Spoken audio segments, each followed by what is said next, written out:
You know, I think it's really delegating sooner. Even in July of last year, I was answering the phone. It was my phone number on Google. Delegate sooner. We didn't have someone answering the phone and sending our invoices until Ima just hit her 1 year here in August. I should have hired her 2 years ago. Yes. Protect your time. Find ways to protect your time. You're the most valuable resource in the company.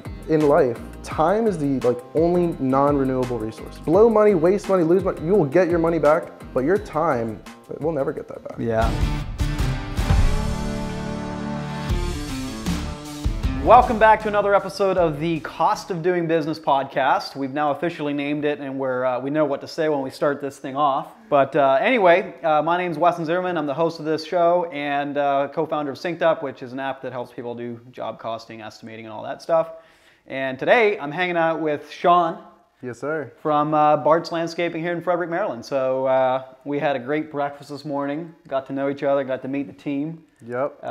Sean signed up with SynkedUP a little over a year ago, and he was on my list to come down here and hang out and get to know a little bit better. So thanks for coming. Yeah, thanks for having me. This has been really, really fun.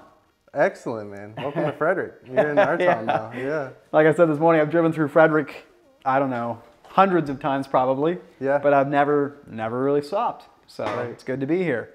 And I got to say, I am impressed with your operation. I mean, you how old are you again? I just turned 23 in July. Just turned 23, and we'll get into the specifics, but I think the more you learn about Sean, the more you'll be impressed as well. So I'm flattered, man. Thank you. But yeah, no, so let's kick it off with, let's tell everyone, tell me who Sean Bartz is and how you got into the industry. Wow, what a great question. Sean Bartz. Sean Bartz is a high school dropout. Sean Bartz is a college dropout. Sean Bartz is 23. This is our 6th year in business. So I left high school during my junior year. I must have been 16 years old or so. Finished early and was like, no, done with that. Had this crazy idea that I wanted to go to school. Went to community college, living at home, hanging around, doing side jobs, right? Mm-hmm. So I'm 17, 18, doing side work, have a truck. I was the kid at school who I brought my trailer with my mowers to school in the parking lot, taking up all these spaces. It was a lot of fun. And then I got halfway through. I did about a year or two there, and was like, no, this isn't it. Where's the impact, right? Where can we create the most impact? Mm-hmm. And I finished my fall semester and I never went back. We kicked off the spring season. So then come around to, call it 2019, I would say was our first big official year, right? About 3-4 years ago. And that was a lot of fun, you know? The jump going into full-time, fully committed, and hiring employees, managing employees, selling jobs, overcoming those struggles.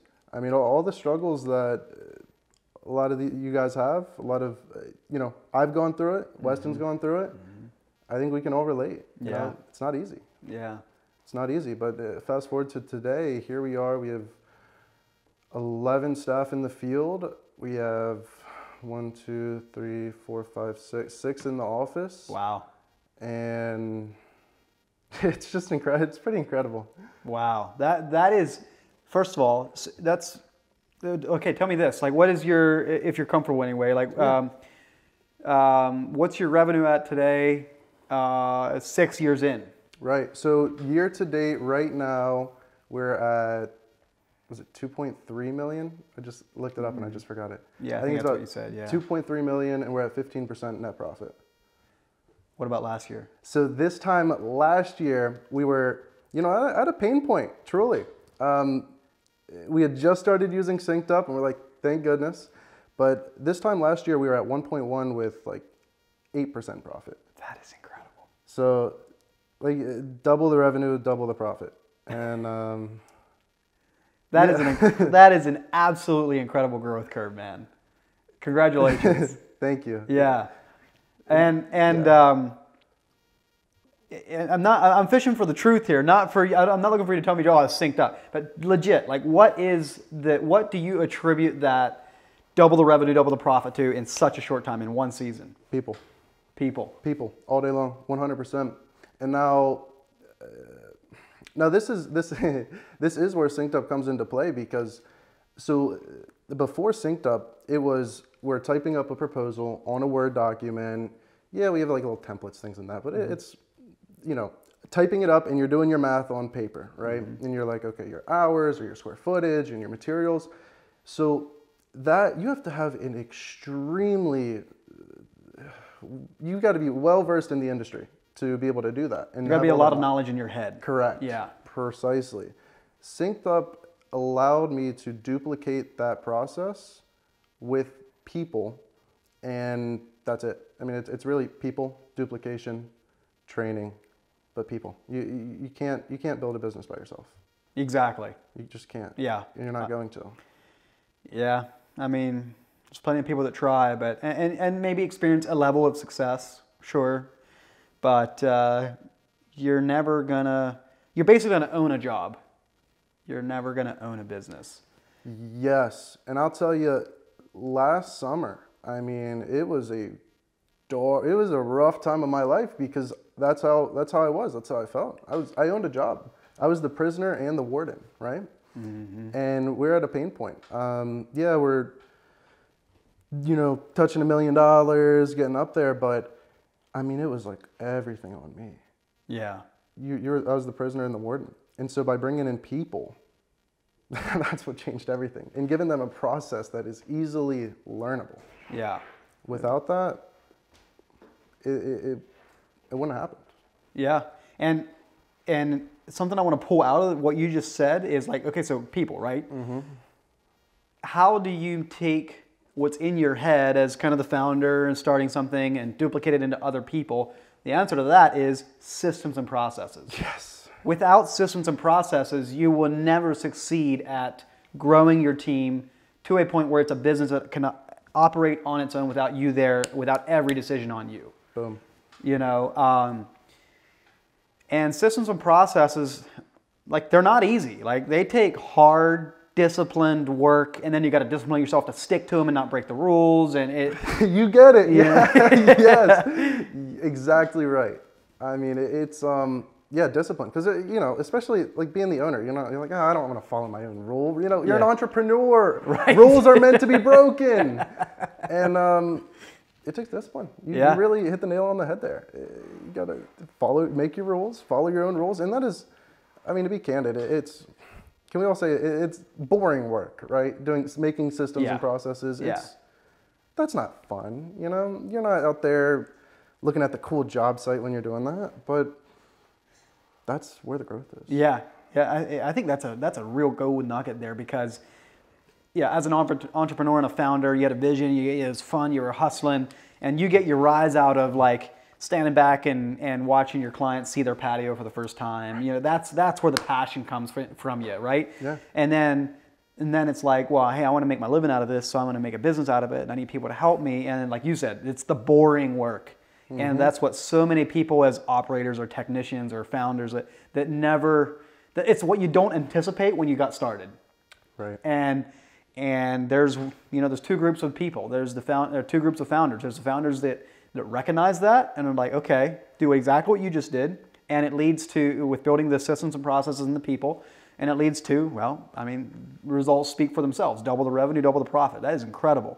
Yeah. And I don't just mean double the profit in dollar amount. I mean in percentage. Right. Correct. You know, so that's what you were saying. So exactly.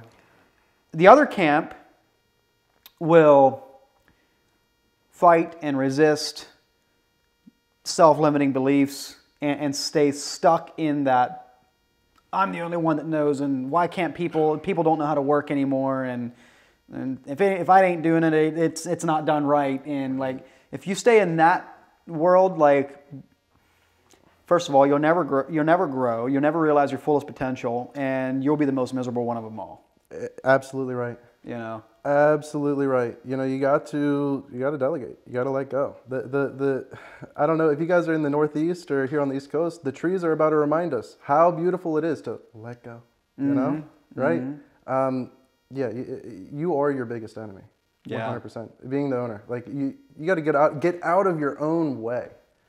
So, can you think back to a time or a moment was there a time when you kind of had a breakthrough, or where you had a realization that this is what you got to set forth to do? I would suggest about a year ago, truly. Okay. About a year ago. So we hired our first salesperson in, I want to say it was April or May of 2021. And again, no software, no SynkedUP. I'm teaching him to do pen and paper, type it up, send it through DocuSign. Oh my goodness. How many square feet, a cubic yard of stone covers? Yes. Exactly. Yeah. And I mean, it went through a good several months of struggle. And it's like,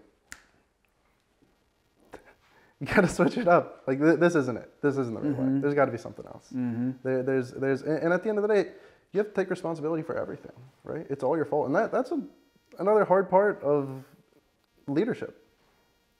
Everything's your fault. Everything. Someone's not performing the way that they need to be, they should be, or you want them to be. It's, okay, where's the accountability, or where's the training? Where's the inspiration?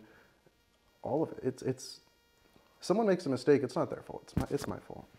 It really is. Absolutely. Did you ever read the book Extreme Ownership? No. I mean, it sounds like a quote from that book, what you just said. Like, Yeah. it's probably been, I would say that book is probably top 3 for me in terms of like the impact it had on me and the way I think and all of that. Like, and it's written by Jocko Willink. I should put a link to it here in the description of this thing, but it basically just talks about, the guy was a SEAL, a Navy SEAL, and it talks about how, something would go wrong, something goes sideways, and it's so easy and seemingly obvious to blame the person on the ground for the mistake or whatever, but he had a radical kind of like, for me it was such a radical experience listening to the book, because it was like such a mind shift of like, no, it wasn't that guy's fault. Did that guy know what success looked like? Did that guy know what we were shooting for? Did that, to your point, like, what's the North Star? If you don't point out the North Star to them, how are they supposed to gun for it, And I think, as a founder, as a leader, I think this is a battle that you never completely win. It's something you're always fighting. We're all human. Yep. But I think this right here is one of the most revolutionary, for me anyway, speaking from my experience, mindset switches that once you finally understood that, and it's like, oh, and that's actually kind of a key to unlock, okay, now that I know that, everything's my fault, so now that's kind of a guiding beacon that can show you like, well, what system and process do we need? Because nobody wants to just play office. Nobody wants to be in bureaucracy and documents and policies, or you know what I mean? So it's like, no, you want to be lean and mean, the minimum, that you need to achieve the outcome. Yep. But like, what do I need? So, okay, first of all, what's the North Star? How we're going to measure success? How do we know if we screwed up? And if you paint those pictures out for your people, people have an inherent desire to please and to do a good job and to feel like they did a good thing. Yep. And they're gonna strive for those if you give them to them. But if you don't give them to them, you're gonna have headaches. Absolutely. If you don't know the target, how can you, if somebody doesn't know the target, how are you going to expect them to hit it? And not only that, without a clear defined target of like what you said, what success looks like, what's it take, without knowing what you're aiming for, you're always going to fail. Yeah. Because you're confused. Yeah. And when you're confused, a confused mind finds failure. Yeah. You do. Yeah. Or like, this is kind of a marketing thing, but so when you're designing a website or whatever, if it's confusing, they'll freeze and they won't do anything. Yeah. A confused mind freezes. Like they won't do anything with it. They're just kind of like withdraw. That's it. So that's good stuff, man. It is. It's a lot of fun, man. And the fact that you're saying this stuff at 23 years old is pretty incredible. I appreciate that. That's funny. See, at the end of the day, though, I still think, and I really do know that I could be doing better. I could be doing more. It's pretty cool and all. But believe me, I'm not celebrating. I'm really not. Not yet. Well, you're right. There's always room for growth, but and I respect the hustle and the hunger, right? Right. But make sure. Okay, so the same way that you point out the North Star, make sure that you allow yourself to celebrate the milestones. Sometimes it's important, and if my team listens to this, I'll be like, yeah, anyway, practice what you preach, right? So I'm right there with you. But the point is like, make sure that you give yourself the freedom and the recognition of like, dude, we've achieved this.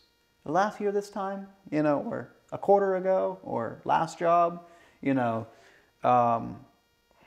want those high spots, and your team needs them. Yeah, you're right. Absolutely right. You got to know you're hitting those marks, making progress. Got to measure it. Yeah, which, to that point, that's why one of my favorite things in SynkedUP is the job costing and the mobile app with the progress bar of your hours, because from my experience when I was with Tussie, and I'll ask you, what you think, what stands out to you, but for me, what it was like, it brought in a sense of accountability. It set the North Star. Okay, now I knew how many hours we had for this. And if we missed it, it immediately, I wasn't happy because I missed whatever I was expected to do. Salesperson honestly wouldn't be happy. The company's not making the money it should be making. So nobody's happy about that, right? And so it's like what it did is it triggered that conversation between the foreman, the sales guy, like, hey, what went wrong here? Sometimes the salesperson screwed up, didn't have enough hours in the estimate, so there's nothing I could do about that, right? We hustled and we still couldn't make it. And then other times it's like, yeah, we made a bad call on what part of the job we did first, and we should have done that first, or or it was access and it was worse than we anticipated, or you name it. It can be anything, but I guess when you set a North Star out there, like, hey, we got this many hours to do this job, or for a week, or just a simple example, you're going to have two responses from people. One is, I'm going to beat that. Yeah. The other one is, not my problem. And that's a pretty good filter for knowing who should be on your team and who's not. Amen. Absolutely. Couldn't agree more. It is. And I will say, our guys are competitive. They take pride in beating it. They like to beat the clock. And before they knew, the old way, let's say a year ago, we'd show up to a job and, it's like, okay, here's the job, here's the patio. But there was no, sure, we might have an idea of our mind, like, okay, we got to spend no more than a week here or so. But is that a week of 8-hour days, 10-hour days? With 3 guys or 5 guys? Boom. Exactly. Exactly. And now it's like North Star, clear expectation. Like, guys, here's what we got to do. Here's how the company can make money. When the company wins, you guys win too. Right? It's if we're losing money, how do you expect this isn't sustainable? Exactly. Just being super candid here, there was a time early in my days at Tussie where I wanted to make more money, and I had the wrong mindset. Totally had the wrong bad employee mindset, right? And I was like, what else could I do? And granted, I wanted to make more money. I was hungry and I needed to make more money, but that's not the company's problem, right? That was my personal problem. So best advice I ever got was Greg. I had this conversation with Greg Whitstock, the owner of Aquascape, and he was like, you go home and you ask the owner, Steve, what you can do to make the company more money, and how when you achieve that, how could you make more money? And if that was a total, that was a total 180 for me. And I took that and ran, and I could have, Steve could have been an owner that's like, brush it off. But no, Steve kind of like, yeah. He gave me a rope to either hang myself or climb, Right. And so the stars kind of lined up. That's what I'm saying. But that's kind of what lit a fire in, because the mindset of as an employee, let's say you're an owner, but let's say as an employee that's maybe listening to this, if you can figure out how to make the company more successful, then I would say the majority of owners would gladly make sure that you get a share of that success. Absolutely. Because you can't get blood from a turnip. The owner can't give you something they don't have. And so what's important for everybody in the company, the team culture, team players, is to realize, hey, how can we work to make the company more successful? And then it's on the owner then to make sure that that success gets spread to the owner. You see owners that maybe kind of soak up all the profits and the rewards for themselves. That's kind of a toxic culture, right? I agree. But the majority of people, I would say, would want to reward that behavior because why not? I mean, it lets you be more free. So, that's a little bit of a story of kind of a tangent there of one of the most foundational. I would say where my mind went from an employee mindset to an ownership mindset. Absolutely. I mean, you go from trading your time for the money to, no, wait, I can get paid based on the value I create. Yeah. Right? Yeah. That's life. Yeah. Amen. You get paid based on the value you create. And I can only imagine how important that mindset is in building SynkedUP. Yeah. Right? Like, yeah. it's based on how many, what's the impact? How many people are you helping? How much of a help is it? And not that, obviously, you know, this is your podcast, I'd love to say only good things, but the honest truth is SynkedUp's helped us tremendously. It's gone from, like you said, A to B. And like I said earlier, solve some pain points. Definitely. I appreciate that. And that's 100% like what my goal and vision is with the product is to be able to kick into gear a chain reaction of events that produces the outcome of double the revenue, double the profit. Mm-hmm. You know, like that's what so many people in this industry need, because there's so many like starving artists out here that are working hard. That's not the problem. They're talented. That's not the problem. But it's around getting your numbers right, getting your estimating right, getting your systems and processes in place. That's where the problem is. So let me ask you a question. If you were to boil that down to like one thing, and in your experience with all of your onboarding calls and, you know, landscape companies that you've talked to, what's their like biggest pain point? What's their, if it was just one thing?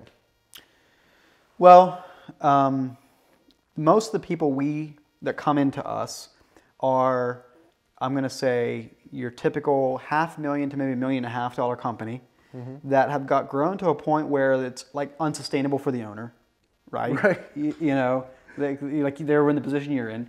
And the thing that's holding them back is they don't truly understand or know their numbers. And they kind of, because they don't know and understand, they kind of fear it. Like it's like once you don't know, you kind of ignore it, right? Yeah. You know, and to me, the way I'm going to answer your question is, the first one is for that stage of business, it's getting your numbers down, get the emotion out of it, and look at the cold hard truth, right? And to that point, I have had so many people tell me that once we've gone through building a budget for them for the very first time ever in their lives, and now they see the cold hard truth, they see the reality, they see what they should be charging per man hour. Like so many people tell me, oh, it's like such a sense of relief. I finally know. I'm not winging it. I'm not guessing. Yep. Right? Yep. So to me, that's the biggest thing. And then what's the next battle is, as soon as you got your numbers right, okay, now you have the truth, but it's up to you on what you're going to do with the truth. Meaning like, the next battle is your mindset. Yep. And that is like, hey, a patio I used to sell for $15,000 is now saying $18,000. And you're like, I'm never going to sell it for that. You know? And the truth is, like we were talking on the way over here in the car, we were having this exact conversation. Yep. And I was telling him a story of another guy that came out and SynkedUP, still uses it and has finally seen some success. But yeah, he was battling with his mindset thing of like, I'll never sell it for that. And I finally just told him, like, you know, if you believe that you can or you can't, I think this is a quote from something, but I used it. I think if you believe that you can or you can't, you're right. And if you believe you can't, yeah, I mean you're not going to sell it for that. You don't have the confidence. You don't see the value. You don't believe in the value that you create for that client. But if you believe you can, you're gonna. And the other thing that happens often with that triggers this mindset problem is like, well, the client tells me I'm too expensive. My competition's charging $40 an hour, and I need to charge $80. You know, and that's just, you're too expensive for that client. Go find the next one. Like, get more no's so you can get to the next yes quicker. Yes, absolutely. 100% right. I mean, you can't, and it's something that I coach our team, and I feel like it's something that needs to be done regularly, because you run into all those people that say, you know, too much, too expensive, oh, the next guy's coming in half price, yada, yada. No. Do not believe that. Well, it's maybe, okay, so they don't have the money, sure. Correct. And the other thing, my favorite way of dealing with that problem or that client is saying, okay, I understand. You only have $15,000. My bid came in at 18. You're not going to go for that. You're asking me to knock it off again. No, I can't do that, because if I do that, I literally wipe out all my profits, probably even lose a little bit. But here's the other thing that happens. If you don't know your numbers and you don't know that wipes out all your profits, you head trash yourself into like, yeah, sure, I need the work, let's do it. Right. And then, yeah, but you realize like, no. If you give them that discount, you're paying for their project. Yeah. And at the end of the day, most landscape companies, what's average net profit of a healthy company? Like, well, the average in reality, I saw a study, I think LMN actually did this study, or I can't remember where I saw it, Lawn and Landscape, maybe it was like 2 to 8%. Like, I mean, barely over break even. That's the average. And I attribute that problem to not knowing your numbers and then having the wrong mindset. Yep. And what I was saying earlier about like my favorite way to deal with that problem is to negotiate on scope, not on price. Meaning like if you only have $15,000 and you're my client, and my bid came in 18, and you're like, I only have 15, I can't go over that. Okay, fine. But I'm not going to knock $3,000 off the price. I can make the patio smaller. I can knock out the plants. I can use a cheaper product. I'll negotiate on the scope to match your budget. But I'm not going to just take the same scope and knock my profit out. Correct. Yeah. The former is really the only option. I mean, you got to, no problem. What are we taking out? What are we changing? Yeah. Right? What do you got? What are we going to give up? We're going down in price. We got to take everything else down. And to your point, like the client doesn't know what they could take out. So it is on us as the sales guy or whatever to tell them, well, you could do this, you could do that. Give them some options and let them pick. Yep. And you may still get to the point where like they're not willing to concede, and so you don't get it. Fine, but at least you're not doing the work and not making any money. Correct. But most of the time that tactic does actually work, and the client appreciates it. Right. You're working with them. I mean, at the end of the day, that negotiation is not just discounts or things like that. It's getting the deal, man. So I got a question for you. Bring it on. If I'm your sales guy, you're the client, you're asking me for an $18,000 patio or a $15,000 patio. I come in at 18, and then you're like, I only got 15. Let's do it, but I only got 15. And I'm like, okay, I'll do it for 15.5. And then you say, fine, I'll do it. What does that tell you about me? About the salesperson that just gave the discount? Yeah, like, what do you mean? Were you ripping me off before?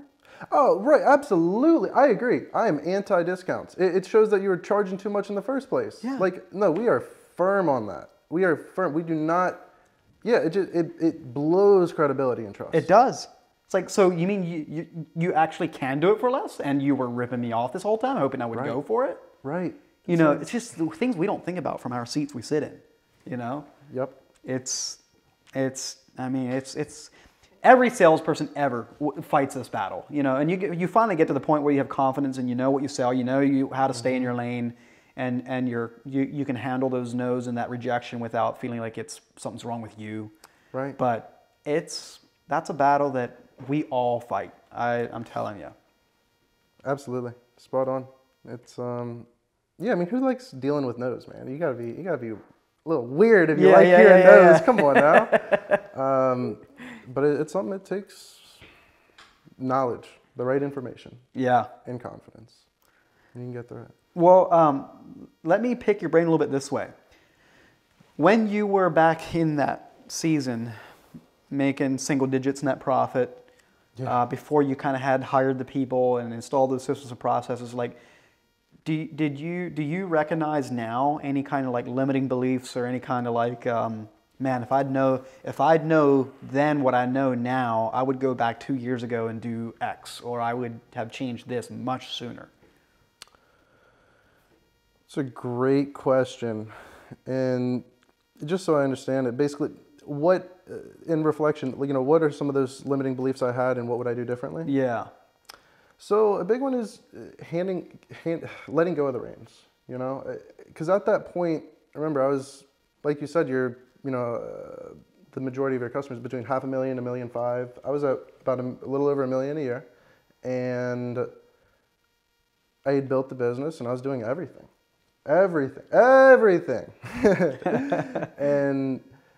you got to let go of the reins. You got to let go, it's not just a put someone into place and figure it out. No, it is you can see on our board how we train. Tell me, show me, let me, coach me. It's a process. That's pretty good. What's that again? Tell me, show me. Tell me, show me, let me, coach me. That's really good. First you tell it to them. Did you make that up? No, credit to Cardone for that one. Okay. Yeah. Credit.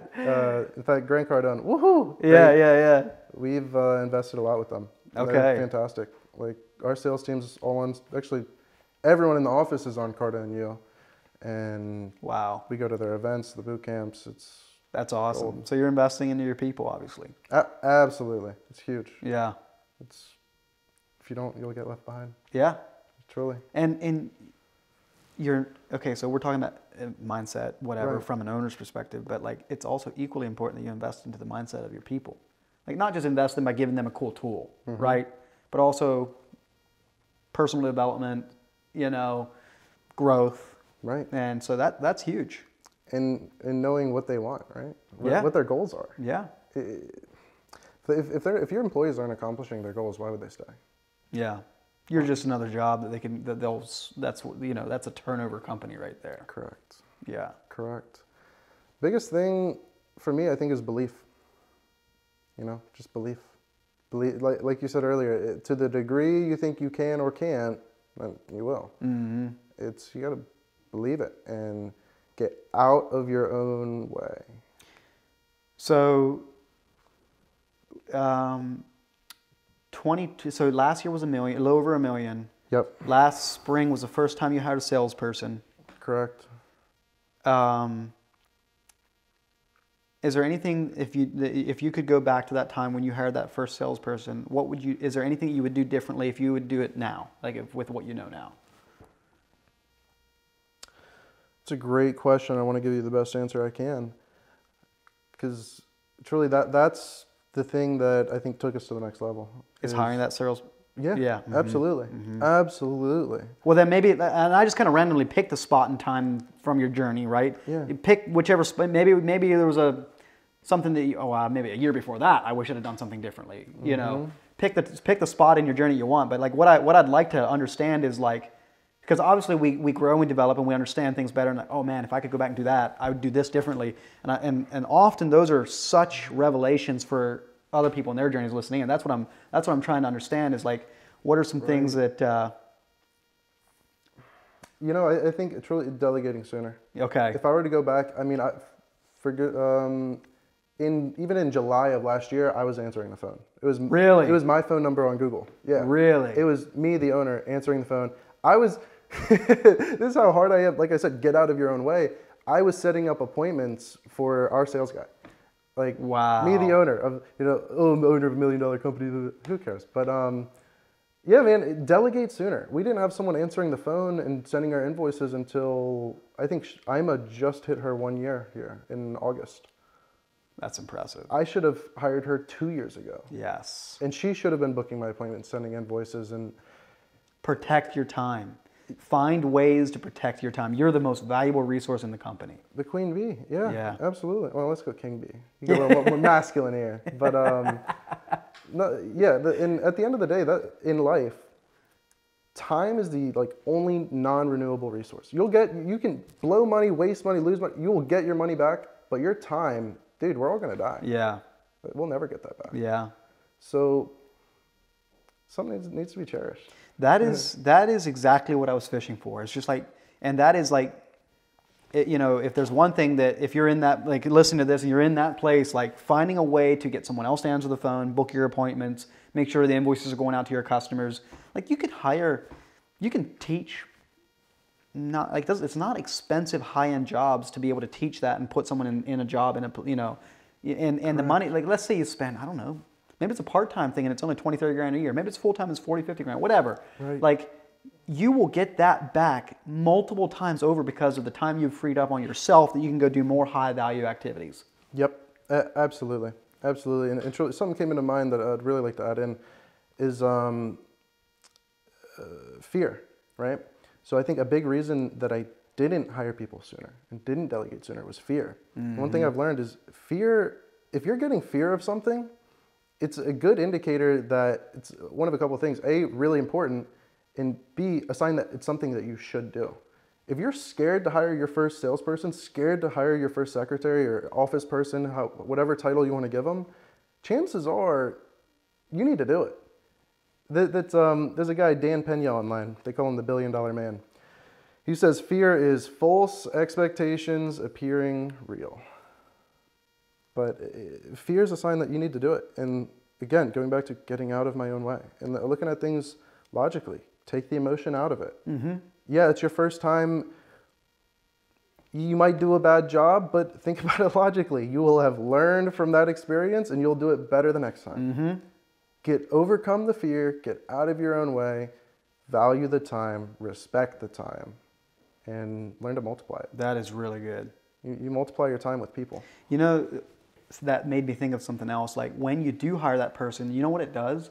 It forces you in the teaching process of the hiring the person and onboarding them and showing them what you need them to do. It forces you to like, oh yeah, it never occurred to me that I always just kind of made that. I always did it this. It forces you to evaluate the way you've been doing it, and you have to write it into a process so that someone else can do it. And so many times you're like, yeah, that's kind of dumb. Let's do it better. And you end up coming out with a better result because you made yourself stop and think about how you're doing it so you can teach it to the other person. I love that. You're getting me excited, man. I'm serious. Yes, exactly. Like, you got to zoom out. My favorite thing to say. Yeah. Zoom out. Big picture. What are we doing? And yes. Oh, that's gold. I'm serious. Yeah, you got me fired up with that one. Like, woo! Hire more people. Yeah, seriously. Or just do a better job of like, because like, I just hired an assistant a couple months ago. And yes. And I had the same, like, I don't need one yet. I don't need to bring on that extra expense. Like, I can just do this stuff. Mm-hmm. But, like, it's stupid, the same stupid stuff, right? The limiting beliefs and all that. But, like, what I am really, that just came from what I'm learning is, like, the fact that we're now putting it into, like, a standard operating procedure so that this person can, well, what I'm saying is, at first I tried to, like, just show her, like, how to do it. And that took 2 or 3 times, and there was still like, oh yeah, I forgot to tell you about this scenario. And then, so I was like, hang on a sec, okay, let's do this again. And this time we sat down and just wrote it out in a step-by-step process. And in doing that exercise, when I got down to step 5, I'm like, oh yeah, wait, hang on a sec, I never thought about that. Yeah, we also do, okay, we need to figure in for this. And you end up with a much better outcome, a much more clear training. And now you're like there's like say you had to babysit something for 3 months after you handed it off to someone. Mm-hmm. Now it's like 3 weeks. Right. Because you did a much better job, and it's something they can come back to reference. And if like, oh wait, no, we missed this when we wrote that, now you can update it. Mm-hmm. and like so much better. Definitely. Absolutely. Processes, man. Yeah. And do it sooner. And how's your time been? Like, what's been the impact of hiring that assistant for you? Well, I would say it's too early to feel the full benefit yet. Like, we're still very much in it's been 2.5 months, 2 months, something like that. So it's very much still in like we're taking things that I did and coming up with a process document for it. I'd say we're about halfway through the meat of it, through the bulk of it. But already, like, I'm spending probably, I would say, an average of an hour less a day in email. Mm-hmm. And I am completely off of, like, I do this blog stuff, and I do this podcast, and I do videos and reels. And now, instead of me like writing the blog, then putting it into WordPress, then making the thumbnail, then scheduling it, then putting it into HubSpot and sending it out on the email. And instead of me doing all of that, I just like literally write the document, send off the link, and done. Yeah. She takes it from there. Right. And like, so something that used to take me, I'm going to say 3-4 hours, now takes me 20 to 60 minutes. Mm-hmm. And that's happening over all kinds of things. Things that used to take me 5 minutes now take me 10 seconds to, And so, yeah, that's been... It gets it out of your brain, right? Yeah. Like, yeah.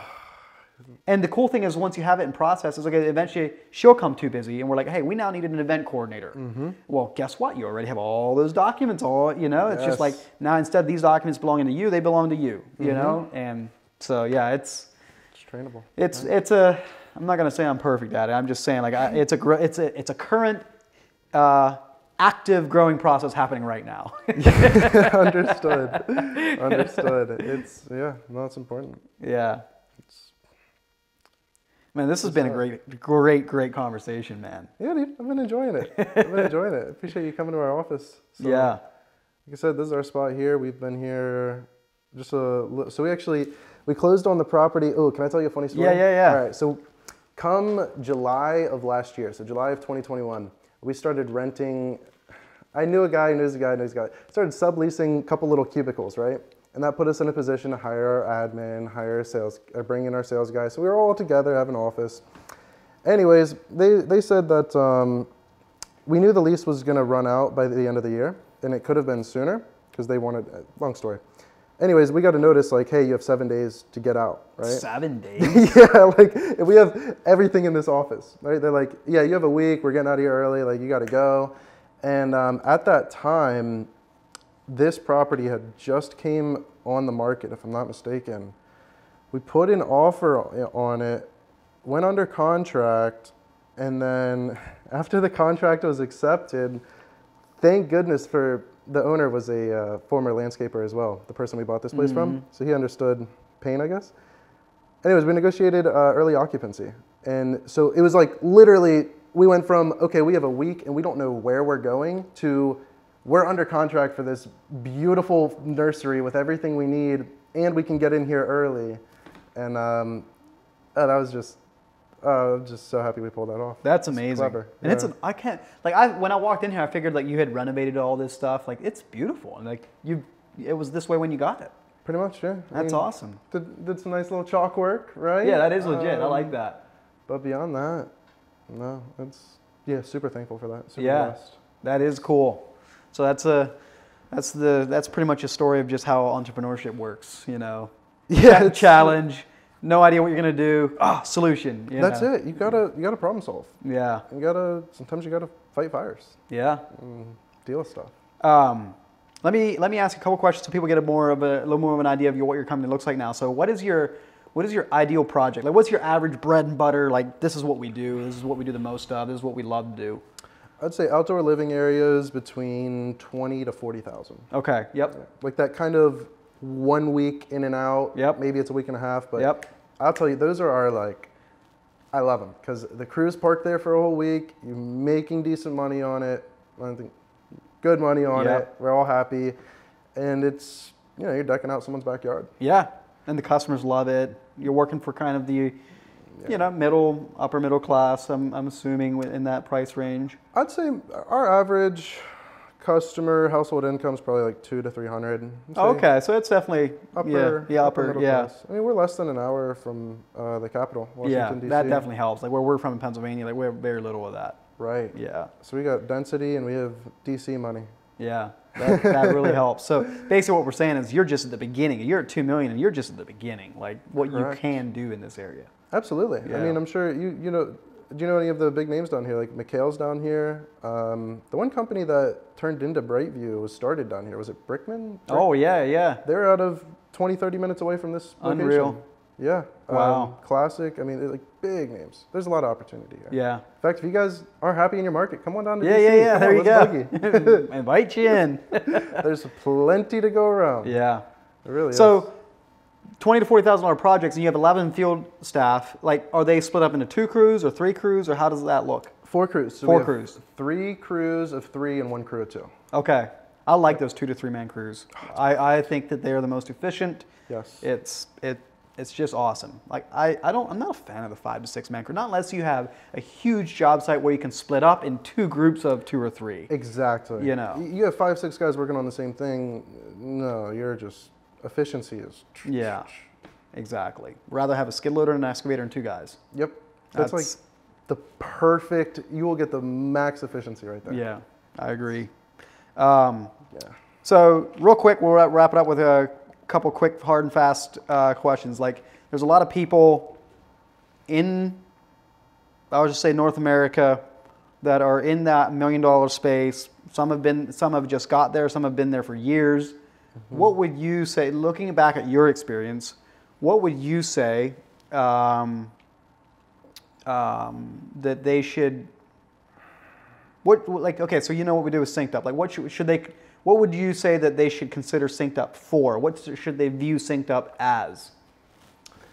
So, awesome question.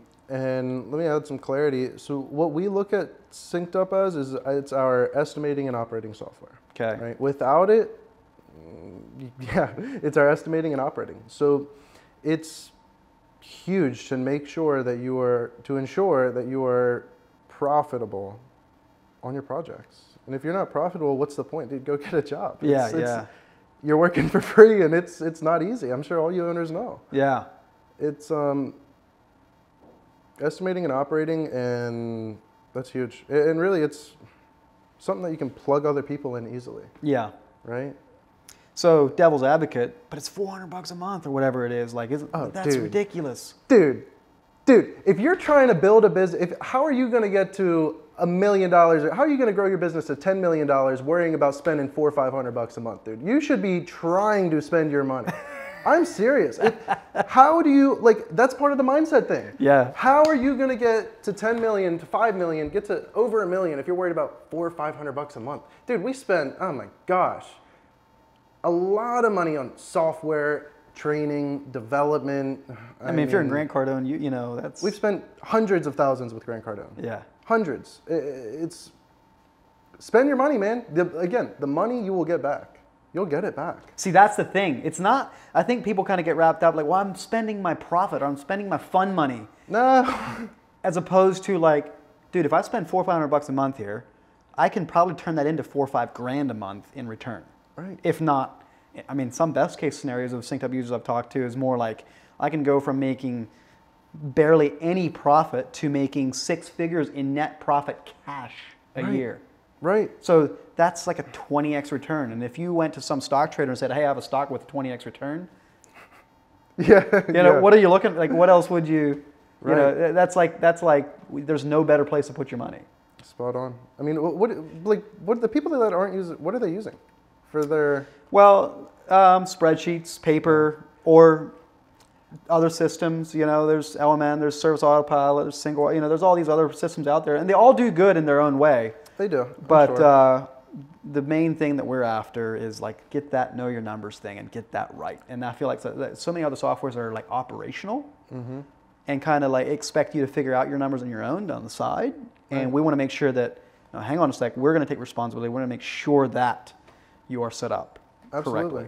Absolutely. And the nice thing is that SynkedUP is something that I know that we will grow into, because we have a buddy up in Cape Cod who's doing, I think he's going to be close to 10 million this year, at least 7 or 8 million, I'm certain, in a year in revenue, and his whole company's on SynkedUP. No names. No, I'm kidding. But like, ask yourself, those of you that are considering it and you're holding on to your $400 or $500, which is no money, you know, how are you going to grow your company to $10 million doing what you're doing? With spreadsheets or pen and paper or like, no. It goes back to the systems and processes thing, like how easy is it to duplicate, how easy is it to train? And like you were saying, like trying to train your first sales guy, how many square feet a cubic yard of stone base covers for a patio? Like, that's totally not necessary. I mean, sure, it's great, good information to know, but you can short circuit so much of that. It's true. And you know, it's funny. Our first sales guy, he's no longer with us. He's a great guy, but he, man, I took him, I changed processes on him probably so many times. Is that why he's not here anymore? Maybe I terrorized him, who knows? But I mean, it went from like the spreadsheets, pen and paper, then we tried something, I think it was like Builder Trend, something like that. Oh yeah, I remember that. Yes, you're right. I forgot about that. Oh, I'm sure you probably heard Mason complaining about that. He's like, we're on Builder Trend, I can't stand it. Yeah. And oh, bless him, he's a great guy. I hope he's doing well. But yes, you have to have clear, defined processes. Well, I appreciate that because, and I appreciate, like, I agree 100% with what you're saying when I ask you the question, because I can say that till I'm blue in the face, but of course, who's going to believe me? I'm the founder and all that. Like, right. But you know, if I can hear that from real life people like you that actually experienced it for yourself for real, like, there's nothing more powerful than that. It's the truth. So yeah, that's truly. Well, man, that's it. Thank you, dude. I appreciate this. This has been fun. Yeah, this is awesome. Yeah, absolutely. This is best part of my job. Yeah, this is pretty fun, man. I want your job. I got to get out of here and go work. And I'll come visit you next time. Yeah, for sure. We come up. We'll probably turn the Tussey Contractor Summit to a SynkedUP conference or something next year. That'd be awesome. So we have a little convention center right there in Altoona, and we'll do that until we outgrow that. Then who knows what we have to do after that? That'll be fun, man. That's it. Can I ask you a favor? Yeah. Can you put our Instagram here? Yeah. Dude, I always do this and I forgot. Where can people find you? Instagram at Bartz Landscaping, B-A-R-T-Z Landscaping. Add me on Facebook, Sean Bartz, S-E-A-N, B as in boy, A-R-T-Z. But yeah, we're pretty hot on Instagram. Yeah. Call me, message me. We are not private, fully authentic, fully transparent. You guys think this is a paid promotion? It's not. And give me a holler. Yeah, I'd love to connect with you guys, especially people here in the DMV area. Absolutely. And I'm telling you, if you're listening to this, take them up on that because, quoting Greg Whitstock, the easiest way to be successful in life is to find someone that's been successful at what you want to do and then go do what they did. Spot on. Yes. So there you go. There's an open invitation. Reach out to him, pick his brain, and get that double the revenue, double the profits quicker for yourselves. Absolutely. I'm happy to help, man. Yeah. Hey, that's awesome. Thanks so Sean. much.